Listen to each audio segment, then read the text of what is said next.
Hey leaders, welcome to the People Power Project podcast. I'm your host, Morgan Carey, CEO of Morgan Carey Consulting Solutions, Chief HR Strategist and advocate for building better workplaces. This podcast is all about empowering the leader in you, whether you're an individual contributor, a manager, or a business owner, to build better, safer, and more enjoyable work environments. Together, we'll reinvent HR and develop outstanding leadership by promoting accountability and exploring ways to foster growth for the busy business leader. Did you know that only 1/3 of millionaires in the United States are women? The representation is even lower for women of color. Many women entrepreneurs excel in their fields but lack essential sales training, which can be a significant barrier to achieving millionaire status. And who doesn't want to be a millionaire? So to address this gap, I joined the $1 Million Women Network. The name alone had me. Okay, because like I said, who doesn't want to be a millionaire? The $1 Million Women Network is dedicated to empowering women to break through these kinds of barriers. And I'm excited to partner with them to offer an exclusive opportunity, 20% off their sales training program, Sales Cure. This program is designed to equip you with the skills to close deals and elevate your business to new heights. Sales Cure is available year-round with live sessions offered a few times annually. You will learn to shift your mindset in a way that will change how you see selling and double your chances of success and handle objections like a pro and become a master closer. To claim your 20% discount on Sales Cure, visit sales-cure.com and use the promo code 20LESS. That's the number 20, LESS at checkout. Remember, it's sales-cure.com. Don't miss this chance to invest in yourself and transform your business. Wouldn't you like to be a millionaire? Today, I am delving into a topic that's super important, but not always easy to talk about. The month of March is coming up and it is Women's History Month, and I'm making sure we close out February strong and kick off March with a bang. We're talking about bias and how that shapes our workspaces. As a woman, particularly a Black woman, I've been met with bias in the workplace a time or two, and although I try to dismiss it and continue to move forward in my greatness because, we can never stop the greatness, okay? We can never let anything stop our greatness. But either way, bias is still right there to meet me in my experiences along the way. Okay, let's get into this topic because I can't wait to tell you this story. I cannot wait.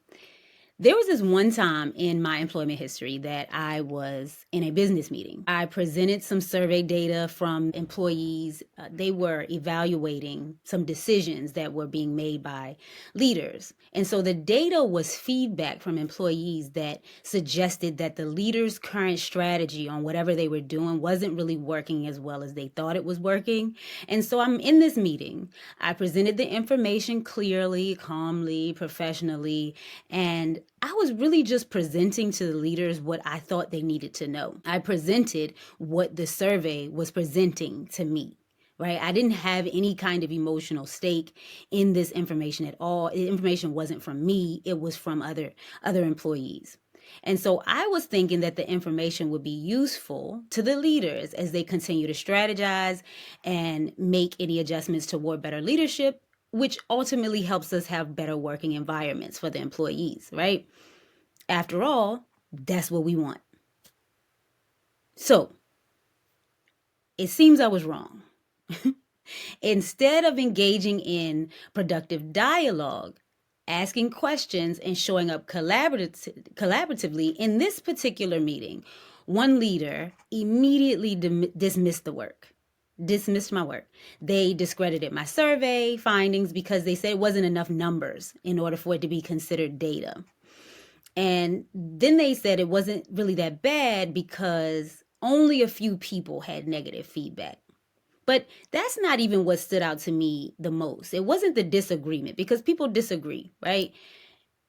Although I felt like the reason for disagreement was bad enough. It was really what happened after that threw me for a loop.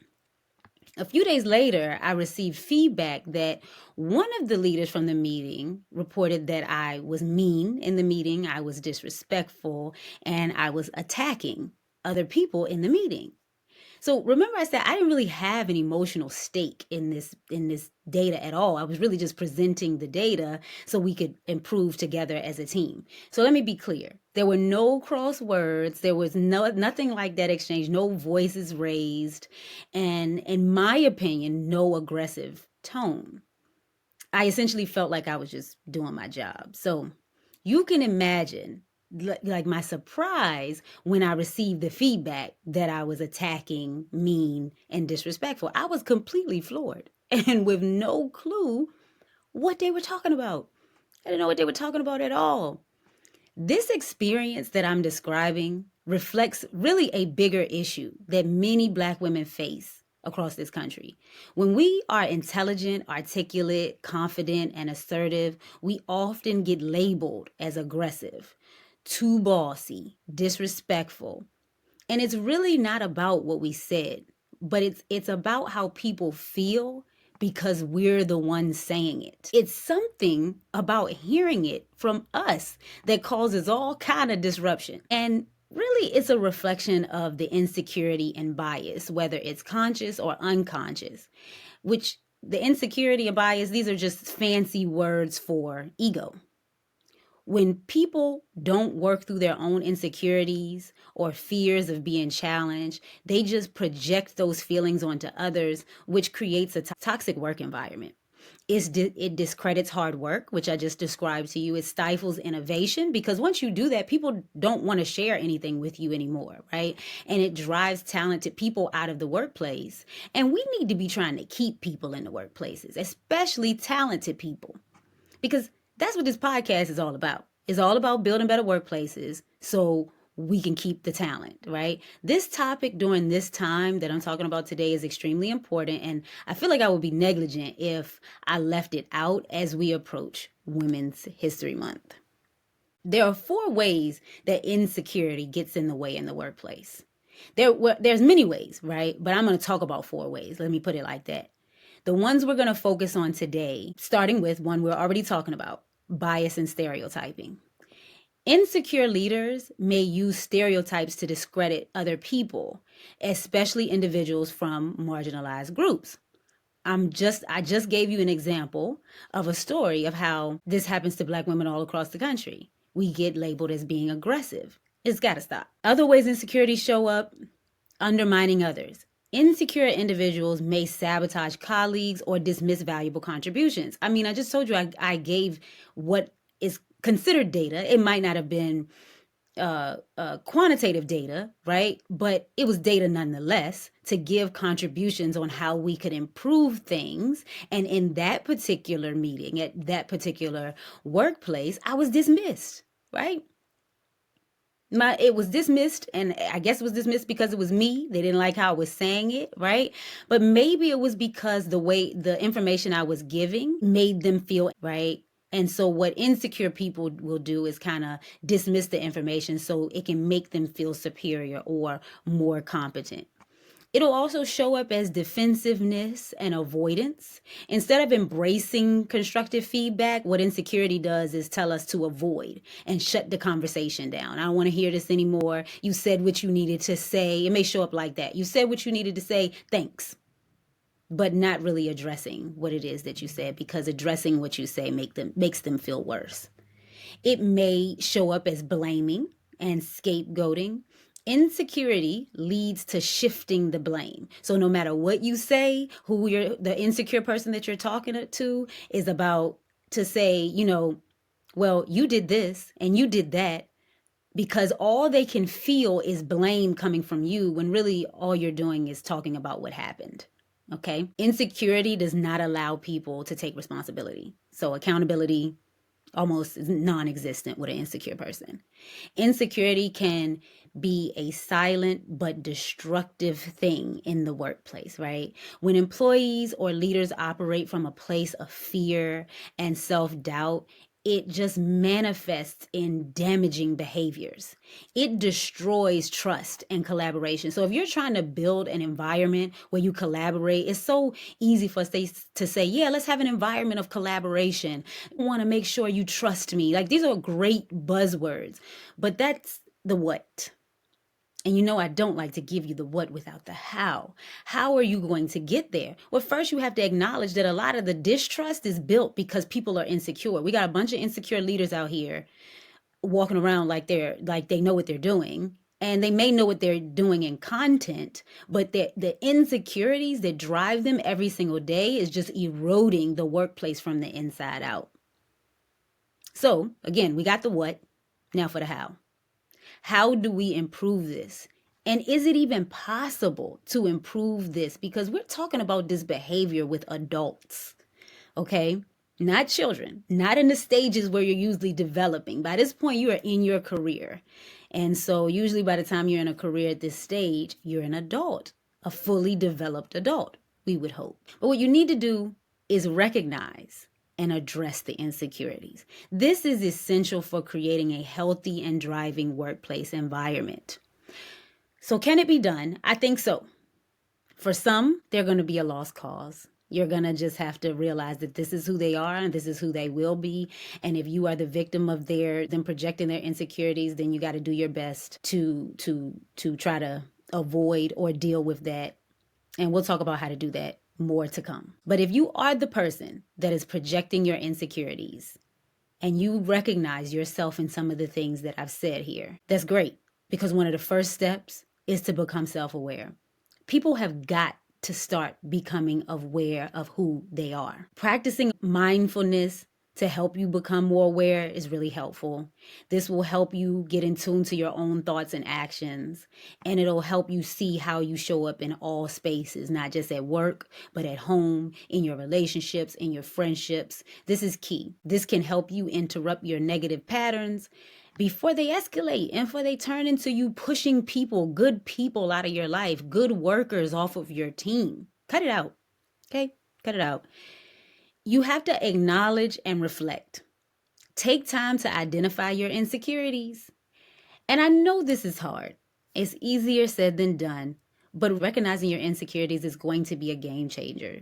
And doing that does not mean your insecurities make up who you are. Insecurities do not take away from your total greatness.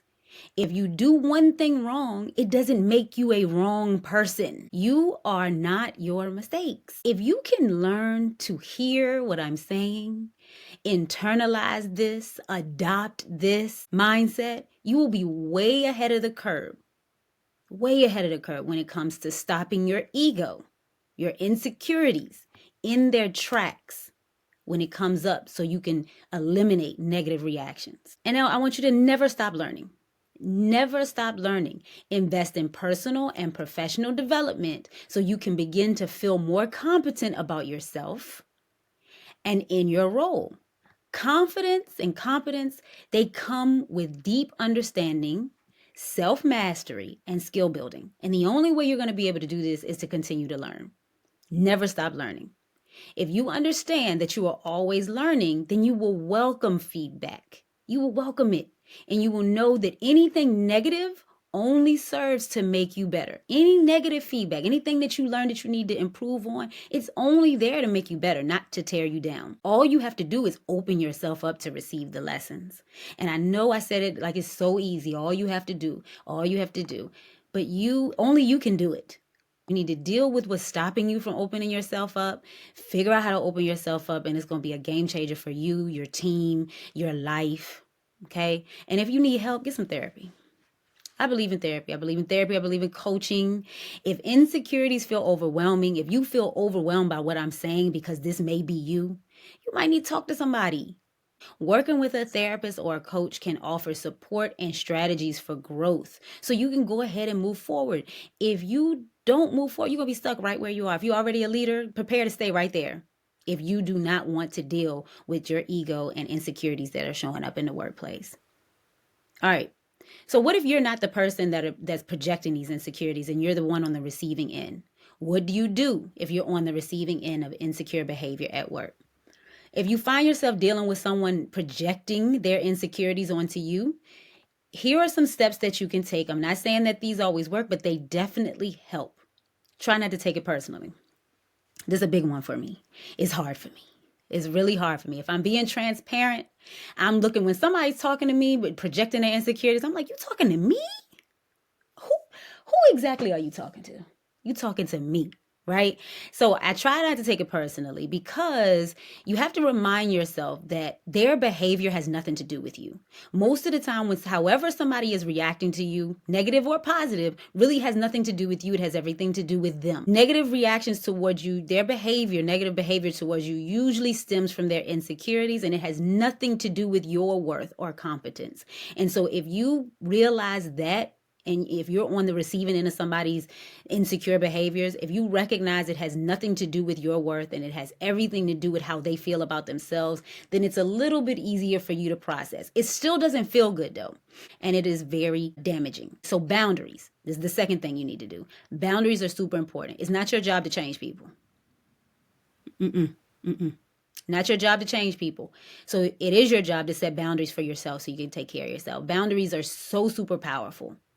Usually when you set your boundary and you hold to it, then you feel even better about yourself, right? Don't worry about their reaction. You worry about how you feel. Because when poor behaviors cross the line, setting boundaries can help you get your power back and help you feel better in that instance. It can look like you can tell someone, hey, I'm open to your feedback, but I'd appreciate it if you delivered it a more constructive way. Okay, I need you to say that differently.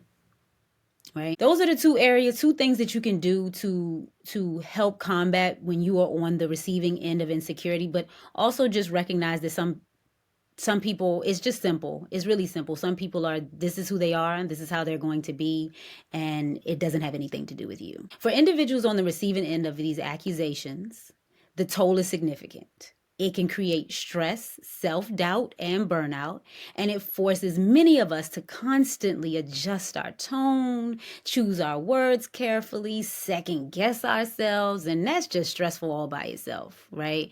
You do all of this just so you can avoid being mischaracterized.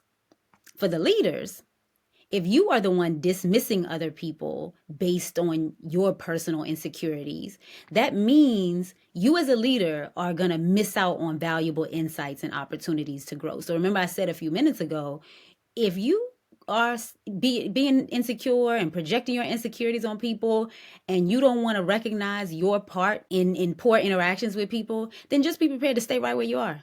Whatever you're doing right now, probably going to continue to be doing that because you are stifling your own growth, right? You're going to miss valuable insights, valuable opportunities. And for workplaces, this behavior just kills the trust and psychological safety. And all of those things are essential for innovation and retention. So do better. That's what I have to say to that. Do better. So moving forward with leaders, I want to challenge you to begin to challenge yourself in the areas of self-awareness and accountability. Check your bias. You need to understand how you are perceiving someone's tone, and it may be the way you're perceiving it may be shaped by regular biases and stereotypes, right? You need to make sure you're checking in with yourself and saying, is this really about the content? Do I feel uncomfortable because of the content, or am I just uncomfortable because of me? Get real curious about your interactions with people. Ask for feedback. When somebody tells you something that they find is happening, don't dismiss the findings just because you're uncomfortable. You have to be open to learning and growing if you want to try to make a better workplace. And lastly, reflect before you react. As a matter of fact, I would say don't react at all. Learn to respond. Like I said, when you're feeling defensive, you want to take a moment to assess whether or not your reaction is about the content of what someone is saying, or is it about your own discomfort? Because if it's one thing I'm going to do as an individual is protect my peace and advocate for myself. So if you are dead set on just responding the way you want to respond, reacting the way you want to react, and not coming up with careful responses, then just be prepared for the person to set strong boundaries and advocate for themselves. I advocate for myself and for my team members and those around me. So if you're in a situation where you're being mischaracterized, document your experiences, right? Because you just might be in a situation where you need to put your manager on a pep. Okay, so document. You may need that information. Make sure you find people who can support you. And remember, you do not have to shrink yourself so other people can feel big. That's not your job. So my experience isn't just my story. What I've shared today, people have experienced all over, right? It is a call to action for us. And if you have experienced it or you are currently experiencing it, join the People Power Circle. This is a space where we don't just talk about thriving at work and in your business. We make it happen together. Imagine having a group of like-minded people and a coach who's got your back every week to help you through the challenges that come along with day-to-day leadership and business success. We'll help you navigate goal setting, workplace conflict, leadership and development, and mastering personal development so you can handle situations like these. This is all so you can elevate yourself, enjoy where you work, and earn more for yourself. That's what the circle is all about. Go to morgancareyconsultant.com, join the People Power Circle today. And if this episode resonated with you, share it with a friend, a coworker, or even your manager. And don't forget to subscribe to the People Power Project podcast for more inspiring and actionable episodes. Follow me on Instagram at Morgan_Carey Consulting and tag me with your thoughts using hashtag People Power Podcast. Until then, remember, people-empowered workspaces are simply the best workplaces. I'll see you later.